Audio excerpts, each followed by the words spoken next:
Now to discuss this is GB News presenter and Conservative MP for Somerset East, that's Jacob Rees-Mogg. So, Jacob, great to see you this morning. So, when you were voting in the Brexit referendum 7 years ago, where did you think we'd be 7 years on? Well, the key thing was that we have our own democracy back, and we can now change our government, that when we vote it can change all our laws. We no longer have our laws made for us in secret in Brussels. And this is such a reconfirmation of our belief in democracy and of the authority of the British people over their politicians. That we've got, that's embedded. And then, of course, politicians can do good things or less good things with the new democratic powers that we've got. I mean, our GB News colleague Nigel Farage has said many times, including on our show, probably on yours as well, that the Conservative government hasn't delivered Brexit properly. It's made a mess of it. It should have done a better job. Obviously, Brexit was delivered by your good friend Boris Johnson. So who's right, Boris Johnson or Nigel Farage? Well, both of them in a way, that there's always more opportunity. That's what government is about. Indeed, it's true of life generally. But think of some things we've got. People haven't noticed we have saved £191 billion by not being in the EU's COVID recovery scheme, a €2 trillion scheme. Our share would have been £191 billion.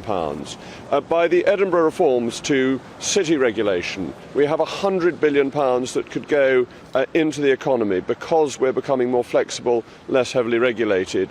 We got the vaccine first. The opposition to Putin and the support for Ukraine would not have happened if the UK had been bound in by sincere cooperation in the European Union. So a lot of positive things have happened, but yes, of course there's more. I was disappointed that we didn't proceed with the retained EU law bill in full and scrap thousands of EU regulations that make us a high-cost, less efficient economy.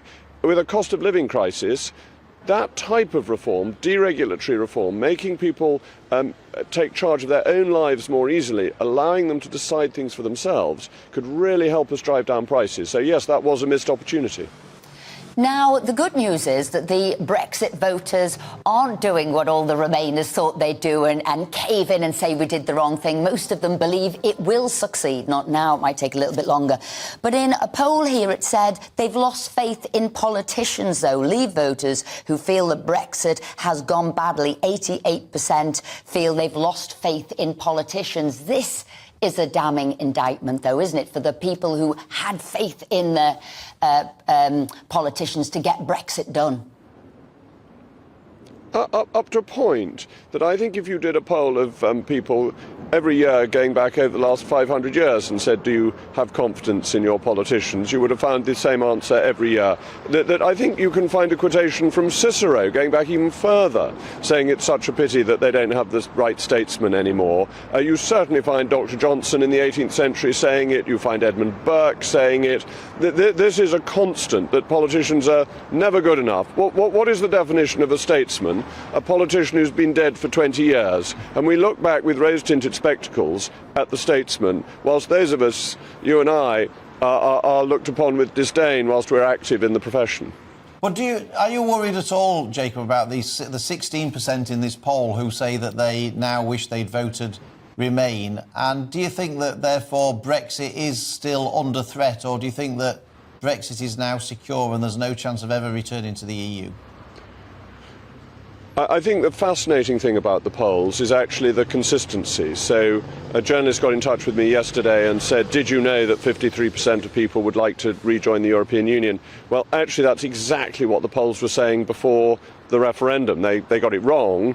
And I think the stability of the polls is important. People are where they were in 2016, and those of us who backed Leave are probably more pro-Leave now, by and large, than we were. Do I worry about the threat to Brexit? Yes, but not from an open referendum. I worry about it by stealth, by default, by cozying up to the EU. Things like the Windsor Framework, which was trying to get EU rules into the UK by subterfuge. That's what I'm worried about. That's the bit I don't like. And Keir Starmer is very much on that path.